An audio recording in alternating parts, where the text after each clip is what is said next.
Hola, buenas tardes. Pues estamos aquí con el profesor Víctor Manuel Ancheita Bringas, exsecretario general de la sección 7 del Sindicato Nacional de Trabajadores de la Educación, allá por el 98, 2000, 98, 98, 2000, 2001. 2001. Sí. Pues él nos va hoy a comentar algo que desde cuando había querido que lo comentara respecto al actual movimiento magisterial y que pues qué bueno que nos recibió aquí como compañero Eden Bernal. Profe, me permití elaborar una serie como de tópicos que quisiera que me lo contestara, que nos fuera comentando respecto a la actual situación. El sindicato, la CENTE, ha amenazado con un paro indefinido por la no solución de no sé qué cuántas cosas. Entonces, usted como parte medular, prácticamente fundador de la CENTE aquí en Chiapas a nivel nacional, que nos comentara eso al respecto de esa situación. Sí, es una pregunta que tiene sus bemoles. Actualmente yo creo que las condiciones de los trabajadores de la educación en Chiapas, y a nivel nacional, pero concretamente en Chiapas, ya no son las mismas que cuando el paro de hace 2 años, que fueron 124 días. ¿Por qué no son las mismas? Pues porque en ese tiempo existía una demanda sentida por todos los trabajadores, y esa era la abrogación, la derogación, la eliminación total de la que se conoce como la mal llamada reforma educativa de Peña Nieto, que fue impuesta en el 2013. Incluso un servidor estuve en todas las movilizaciones, campamentos, plantones, marchas, mítines, todo estuve, porque me pareció, como a muchos compañeros y como a la dirigencia de la CENTE, me pareció que atentaba contra los derechos de los trabajadores. Pero ahora que Andrés Manuel López Obrador, el presidente actual, abrogó la reforma de Peña Nieto y crea una nueva reforma, incluso consultada, que solamente no acudieron los que no quisieron, pero de allí todo mundo acudió. Yo presenté mi propia ponencia, muchos presentamos ponencias. Curiosamente, nuestra sección 7, pues porque yo soy de la sección 7, no presentó ponencia. El discurso. Solamente el discurso descalificador, pero no presentó ponencia. Entonces, acuérdense, ustedes saben muy bien, como en el ramo periodístico, saben muy bien que fue aprobado por las 32 entidades federativas, por los 32 congresos del país, y por unanimidad prácticamente. No hay razón. Las razones de aquella época ya no están. Por lo tanto, a mí me parece que es un desatino el que impulsen un paro indefinido en las circunstancias actuales. En esa parte, profesor, me llama mucho la atención si hablamos de que no son las mismas condiciones de hace 2 años y se está atendiendo uno de los temas torales de las peticiones del magisterio, en este caso chiapaneco. ¿Cuál es el trasfondo de este tipo de posicionamientos? Incluso han llamado ya la nueva reforma educativa a la nueva reforma que ha propuesto el gobierno federal, Sí. que encabeza Andrés Manuel Sí, López sí, Obrador. sí, sí. Desafortunadamente, le han llamado así, la nueva mal llamada reforma educativa. Pero realmente es especular el trasfondo. Pero yo lo voy a reducir en estos términos. Si la dirigencia seccional o la coordinadora nacional dicen y sustentan que la reforma educativa de Andrés Manuel, aprobada a mediados de mayo de este año, es igual que la anterior, e incluso se atreven a decir que el 80%, decía el secretario general de la sección 7, que el 80% de la reforma Peñita está considerada en la reforma de Andrés Manuel López Obrador. Entonces yo me pongo a pensar, o no la han entendido, o no han interpretado la nueva reforma educativa o no la han leído. No me queda a mí muy claro qué pudo haber sucedido. Entonces, para no irme de trasfondo a trasfondo, yo diría que no está bien entendida, no está bien interpretada, porque además la nueva reforma educativa tiró el examen punitivo.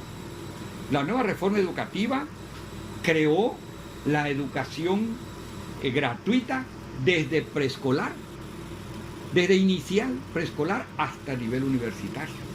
La nueva reforma educativa canceló el Instituto de Evaluación de la Educación. La nueva reforma educativa canceló la Ley General de Educación. En el tercero constitucional tipifica que el trabajador regresa a ser cobijado por el apartado B del 123 constitucional.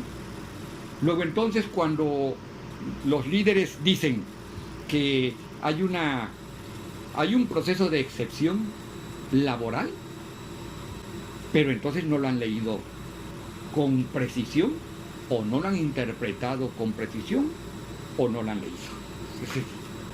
Pero también a mí me sorprende de que la actitud del actual secretario general de la sección 7, el señor chingadazo don Pedro Gómez Bamaca, donde señala, declara, acusa que la secretaria general de la Secretaría de Educación actúa de forma unilateral cuando ellos hicieron una cadena de cambio, prácticamente unilateral. Sí. Bueno, esa parte que ya es de un tanto local, de consumo local, habría que precisar. De hecho, cuando la Secretaría de Educación lanza la convocatoria, efectivamente hay que entender que lo hace unilateral. Y esta es la bandera ahorita del líder de la sección 7. ¿Pero no le compete a la Secretaría? Bueno, pero antes.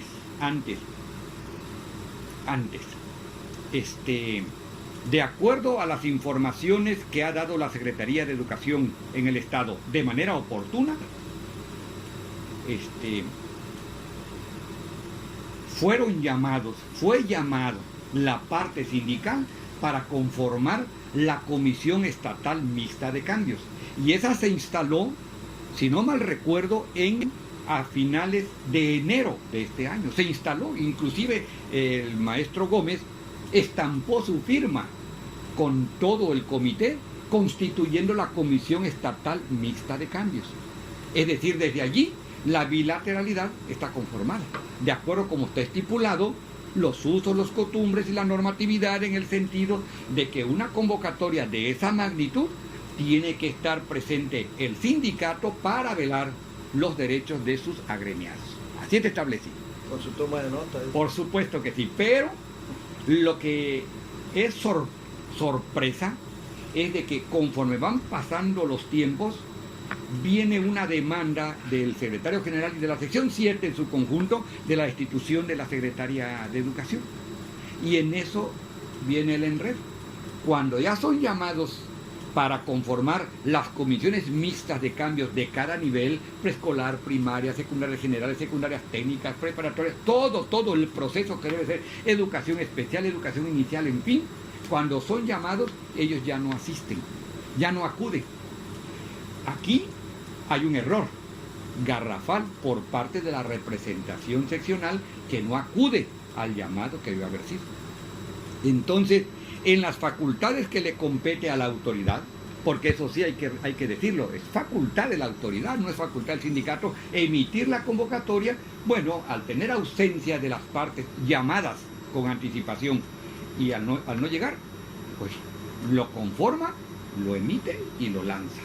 Bueno, y ahora cuando se realiza este proceso, entonces la sección 7 empieza a denunciar la unilateralidad con que actuó la Secretaría de Educación, pero parece que no recuerdan que ellos son responsables de no haber estado al llamado de la conformación de las comisiones mixtas de nivel. Por eso decide la sección 7 realizar su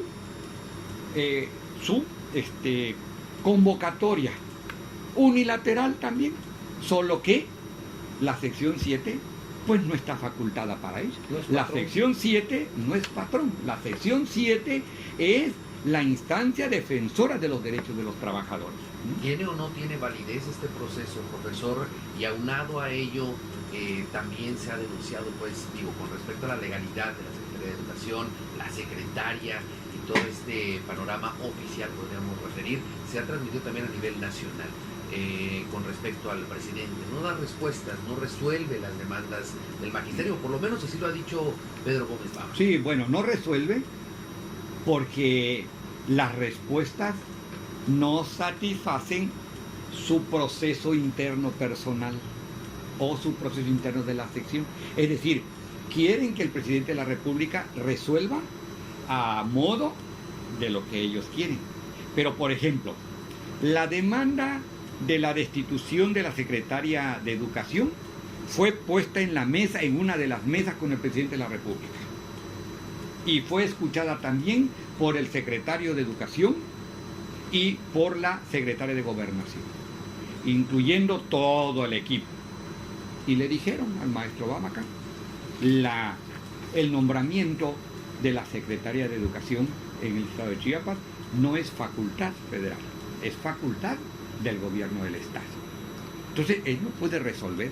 Cuando el líder dice que no resuelve, pues no le puede resolver con la destitución si no es su facultad. Es facultad del gobernador del estado, en este caso concreto de ellos. ¿Y sería adecuado cumplir caprichos, profesor? Pues yo pienso que ya no están los tiempos para ello. Si ustedes recuerdan, en el sexenio reciente, pues se hacían todos los caprichos porque el gobierno del estado cedió toda la administración de la educación al sindicato. Empoderó a los... Totalmente. Bueno, viene un nuevo gobierno respaldado por un gobierno de la Cuarta Transformación donde dice, ya no va a ser igual. Vamos, inclusive en el artículo 3, recuerden, especifica, el Estado retoma la rectoría de la educación. Así lo dice. Es decir, ¿saben qué? Es facultad nuestra su rectoría. El sindicato, ahora sí, como dice ese proverbio tan viejo, lo que es de Dios y lo que es del César es del César. Oye, profe, usted es fundador, lo mencioné al inicio, fundador de la CENTE. Así como no, sí. ¿Cómo queda? ¿Cómo está? ¿Sigue todavía siendo parte militante de la CENTE? Bueno, o que lo puedan decir, ya ve que la actual dirigencia prácticamente se caracteriza por ser reaccionaria, precisamente. Pues sí, yo creo que sí. Bueno, en primer lugar, ese comentario, ese cuestionamiento me va a permitir a mí decirle esto. Yo soy del equipo original que creamos la coordinadora el 18 y 19 de diciembre de 1979 aquí en Tuxtla Gutiérrez. Inclusive yo fui coordinador de la mesa 2 en los alegatos previos para ello. Bueno, y como tal, también quiero decir algo que está mal dicho por algunos dirigentes actuales de la CENTE. Se crea bajo 3 argumentos que en ese tiempo existían. Uno, que era el descongelamiento de los sobresueldos en el estado de Chiapas y después a nivel nacional en la creación de la Coordinadora Nacional. Un segundo punto era la defensa de los derechos de los trabajadores. Y un tercer punto era la democratización del sindicato. Con esos 3 puntos se crea la CENTE. Yo escuché al líder de la sección 7 decir hace poco que la CENTE se habría creado bajo 3 puntos de vista: la democratización del CENTE, la democratización de la educación y la democratización del gobierno federal. Pues no es cierto, no fue así. Y además hablan de 22 principios. Efectivamente, pero no se crea con 22 principios. Los 22 principios fueron creándose y agregándose en el transcurso que empezaron a pasar los primeros años de la coordinadora. Inclusive todavía tenía 15 años la coordinadora y no habían 22 principios todavía. Eso a mí me consta, o sea, yo viví toda esa etapa.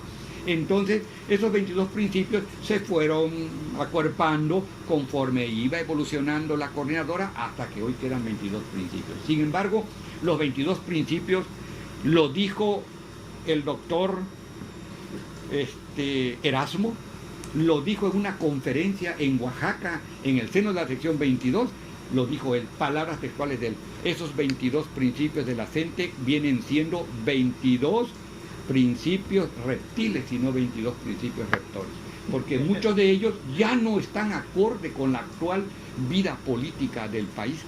Hasta hace poco, hombre, tú levantabas a las masas hablando del gobierno de Peña Nieto.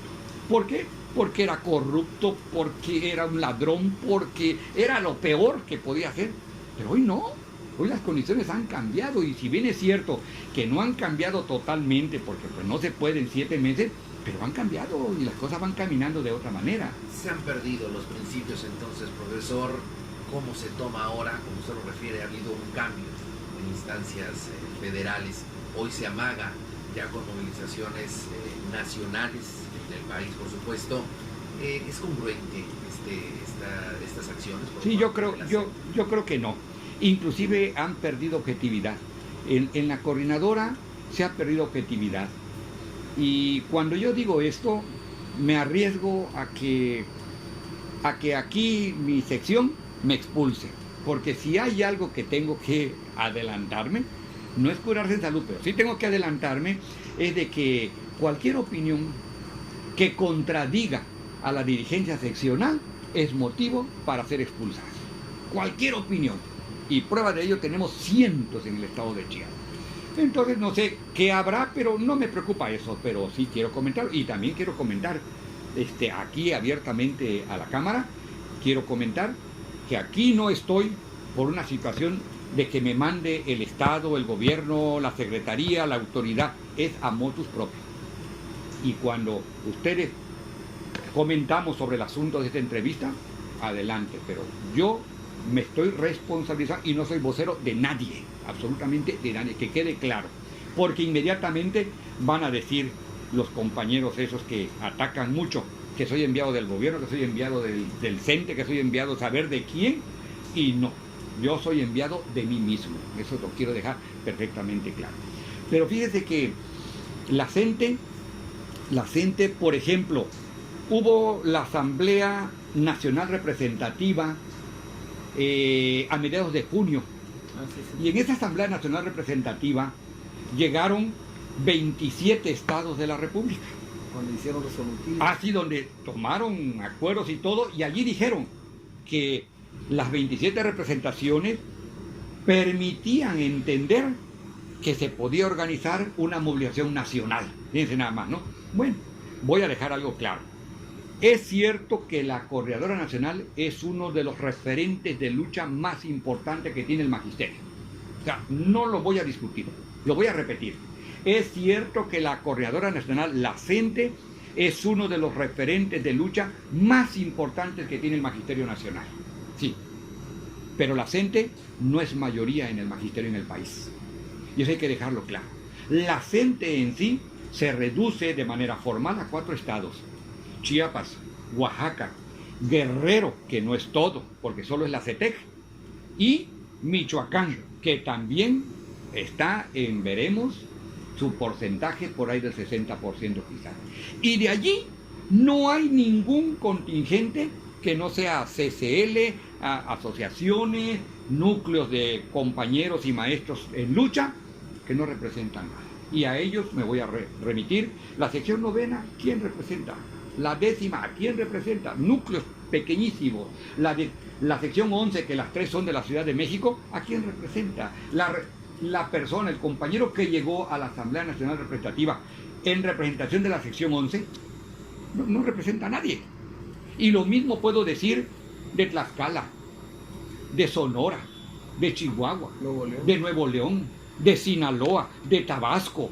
No representan a cuántos, bueno, ni un centenar representa cada uno de ellos. Entonces, han perdido objetividad, han perdido piso, como se dice, y no han entendido de que siendo un referente importante, no es la mayoría en el país, ¿no? Y eso pues yo creo que tenemos que decirlo de alguna manera.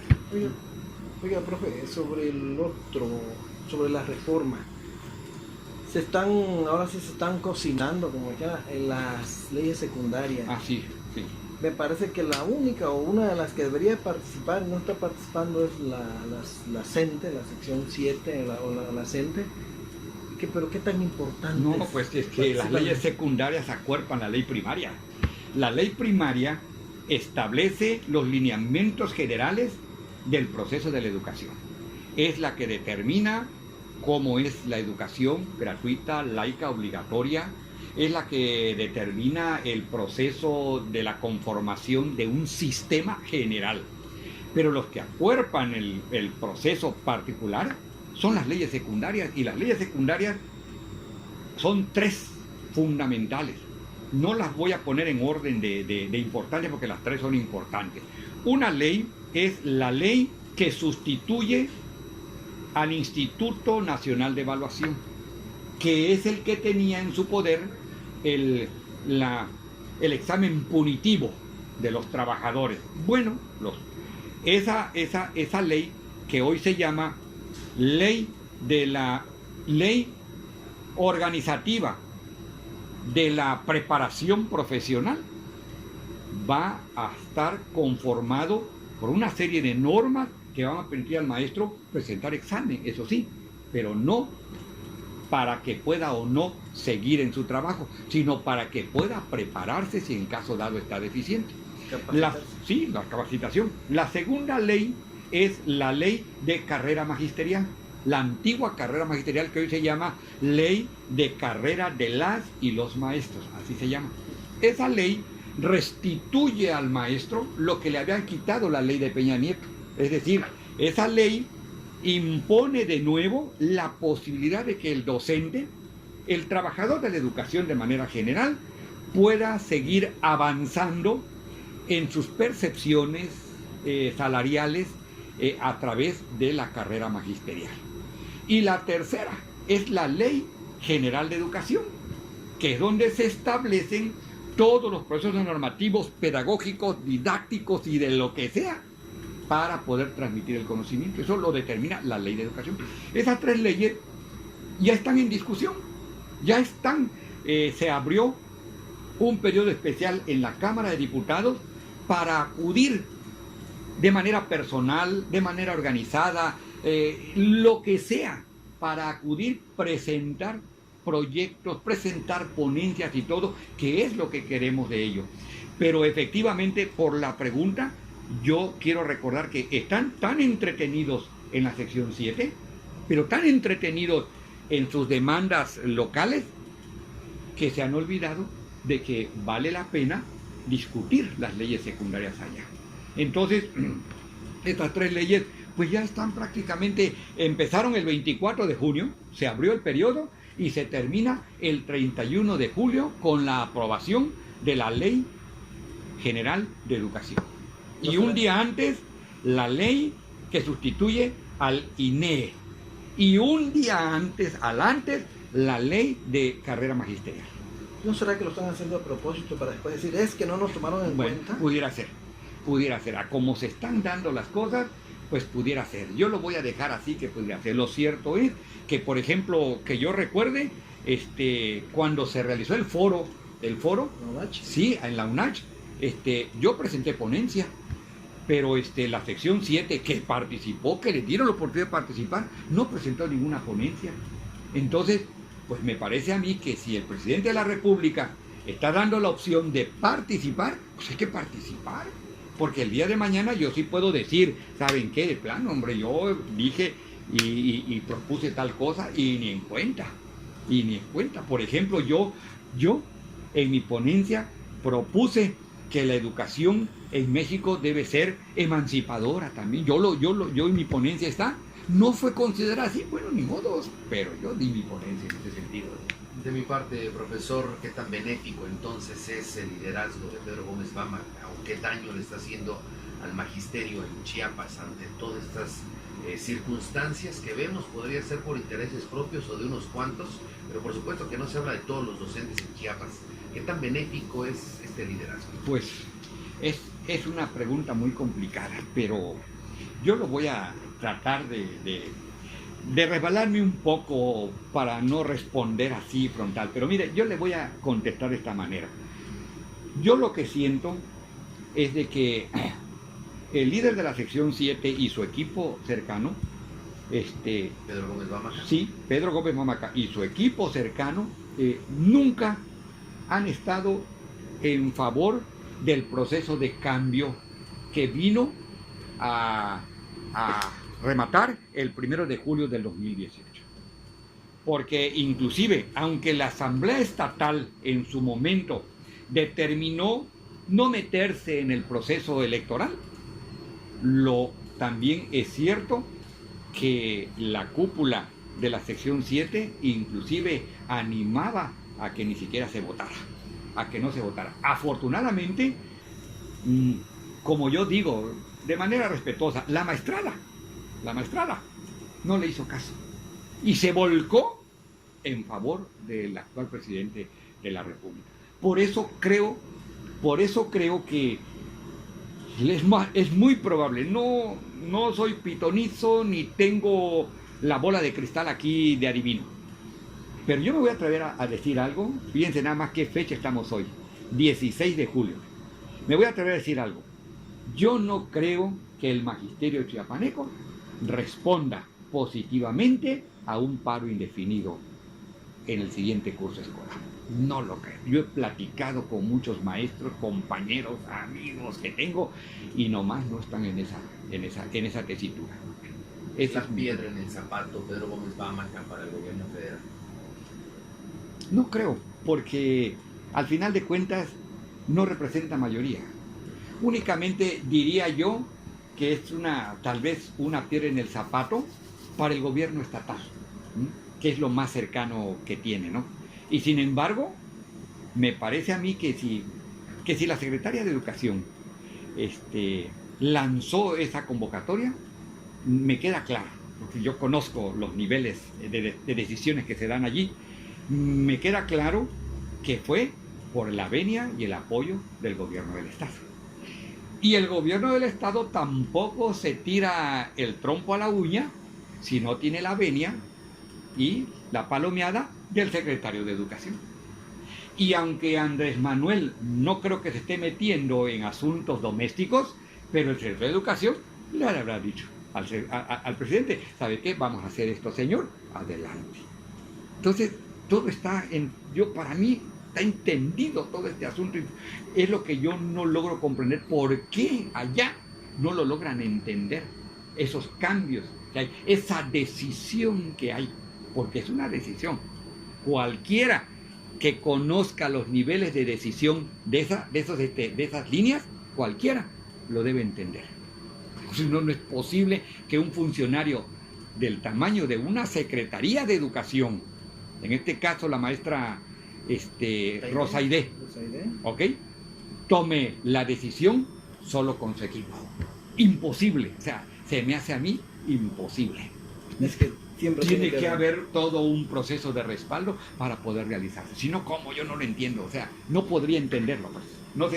No sé si lo puedo dejar claro, pero yo no puedo entenderlo. Y a mí me gustaría que el magisterio lo entienda también en eso.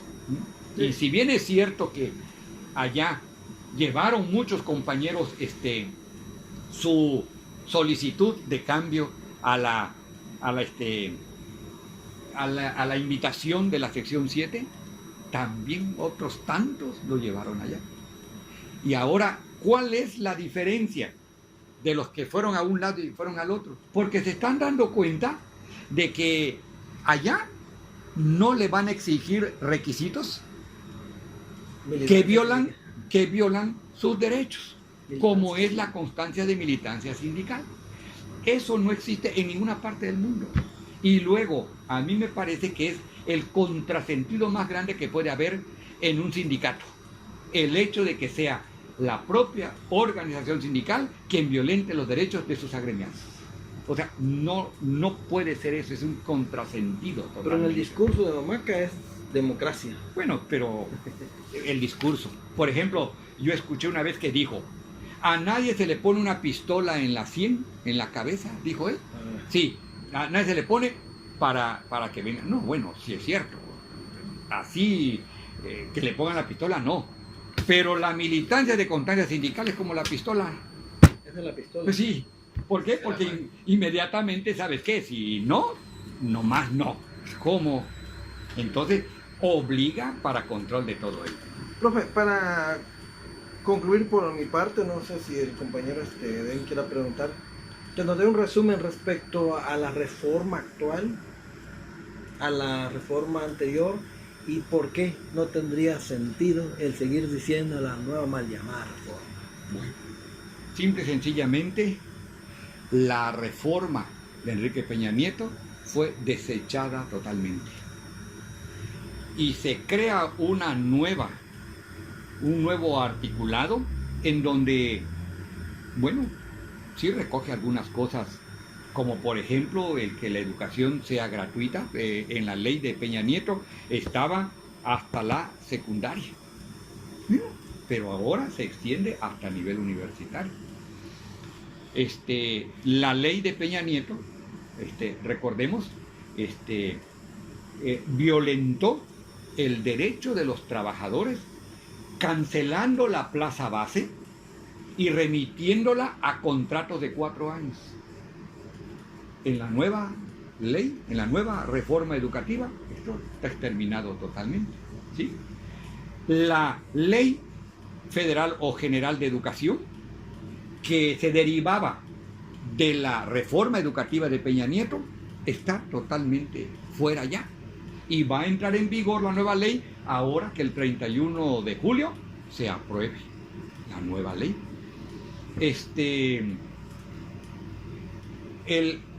Los trabajadores en la ley de Peña Nieto estaban en un régimen de excepción. Hoy no lo están. Hoy regresan al B del 123 constitucional. Y lo dice la misma ley, o sea, lo establece la misma ley. Y lo dijo también el mandatario. Claro, y lo dijo el mandatario, efectivamente, ¿no? Voy a tratar de recordar. Hay un detalle que me llama la atención.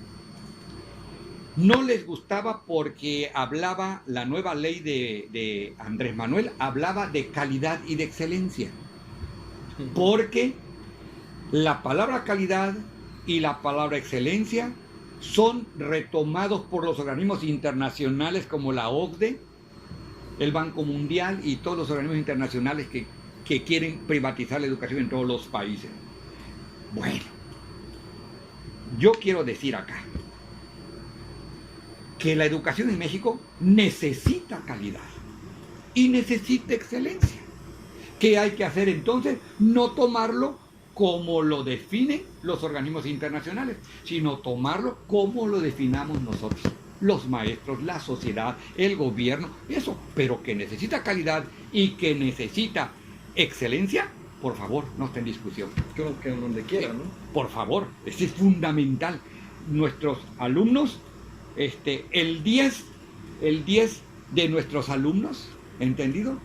Es 6 o 7 en los países donde hay calidad y hay excelencia, por favor. Tiene que mejorar. Pues ir ahí, eso es, ¿no? Y tal vez un poco terminando, yo en el ejercicio del liderazgo de la sección 7, fui un defensor de la educación pública, pero un defensor también, o sea, pero yo no me quedaba en la defensa a ultranza y responsabilizando solo a una de las partes, no. Inclusive en el edificio de la sección 7 yo llegué a inscribir una frase que decía: compañeros, la defensa de la educación pública debe empezar con nuestra responsabilidad. Y sigue vigente. El hecho de que seamos sindicato no quiere decir que no exhortemos a nuestros compañeros afiliados a que asuman responsablemente su papel. de maestros, de docentes en ese sentido. Eso es fundamental entonces. ¿Algo más que hacer? No, de verdad que nada más quiero decirles que de veras, gracias porque pudimos ponernos de acuerdo. No acostumbro esto, no lo acostumbro. Ustedes dos y 2 o 3 más que conozco son los que han merecido mis respetos como para poder vertir todo esto que estoy haciendo, de verdad. Porque de allí no se encuentra muy fácil esto.